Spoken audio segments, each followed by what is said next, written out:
We are facing an issue, and this is why I'm on the program with Wes today. We're facing an issue where I've had many constituents come to me and say, hey, Doc, we want to incorporate Navarre. We think Navarre needs its own voice. Navarre needs its own form of government. I've also had people come to me and say, Doc, we don't want Navarre to be incorporated. We don't want to, we don't need that. It's funny because I was talking to a patient today. Now get this. This is how a conversation with us is supposed to go. I had a patient who's against the idea of incorporation. Now, they're relatively new. They don't know the history. Sure. They probably haven't run into a lot of the problems that, say, your supporters have. But this patient was anti-incorporation. Okay. And we were talking about it and whatnot. And we had a civil conversation. And I said, well, here's my issue. I said, as a state representative, I said, this isn't a rock concert, where you split the audience down the middle and go, people over here, scream for me.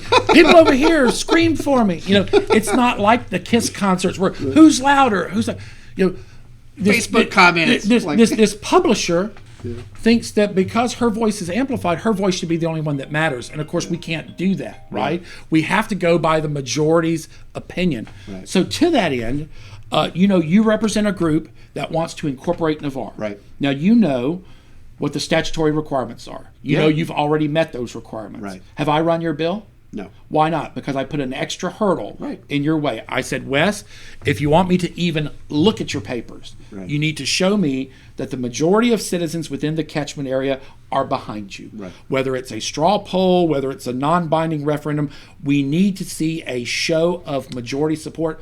Otherwise, no offense, I don't want to know. Sure. Right? Yeah. And yet you're still talking to me. You're not shooting my windows out. You're not slandering me in the press. How come you can understand that I stand on principle and other people can't understand? Because the principle that you are taking that from is the constitutional principle that the people should speak, right? A vote makes perfect sense to me. It's not this, made up requirement or this conjured up obstacle. You have to get this number of petitions even though there's no law, or you have to have a third party do your study because it's going to the people. So if you don't mind, I want to speak directly to the people who are against incorporation, because I want them to understand what's going on here. Yeah.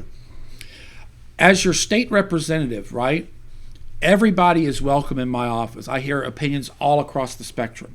When it comes to local bills, when it comes to local legislation, right, I am your rep. I do what you tell me to do. But it doesn't mean if you represent 4% of the population, I'm going to do what you want, right, when the other 96% say no. So I've got to know where the community stands on an issue. If you want a perfect example of that, look at the failed water bill that happened this last session, right? That was a bill where we thought we were doing good for the water companies on the north end of the county. We quickly found out that they did not want that. Right. And as their state representative, I worked with them tirelessly to get them to a place where they were comfortable.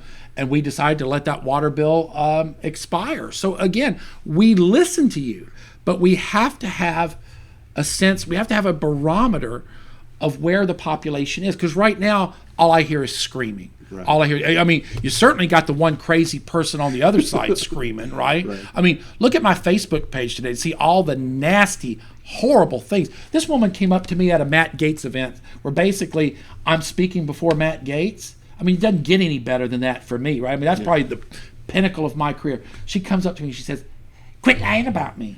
Like at a Matt Gaetz event. I mean, everybody else is shaking my hand saying, hey, what a great representative here. She comes up to you. She's just vicious and vile. But anyway, my point is, I don't need to hear from people like that. I don't need them yelling and screaming. We need some form of vote, which is exactly what Commissioner Eddington was trying to accomplish a few weeks ago. Commissioner Eddington gets it. He represents this area as far as the county is concerned. Commissioner Eddington gets what I get. He gets it from all sides. So he's like, doggone it, we've got to know where the compass is on this. Yep. Has Navarre reached a tipping point where more people want incorporation than not. And frankly, when people are yelling and screaming, it's hard to know. So what Commissioner Eddington proposed a couple weeks back at a Board of County Commissioner meeting was that there be language put on the ballot identical to the language in 2014. Right. Simple question. Would you like your state representative to explore the possibility of incorporation? Very simple premise. Do you want me to stick my nose in it or not? Because right now I have nothing to do with this man. I don't do anything. I'm not running any bills. Right. I've told him I'm not going to run any bill until you show me a vote that shows that you have majority support. This is exactly what Commissioner Eddington proposed. You were there. Yeah. You were for it. I've also told this man that any movement to incorporate Navarre, as long as I'm running the show, as long as I'm in the House or the Senate, they get one shot at this. So, folks, if you want this issue to be over and done with, you should want to vote now, because we can end this. If he doesn't have the votes, it's over for as long as I'm in Tallahassee. If he has the votes, there you go. Yeah. it's as simple as that. Now, what's telling here, you're not afraid of that. No, not at all. I told you have one shot, and you said, I want the shot now. Yeah.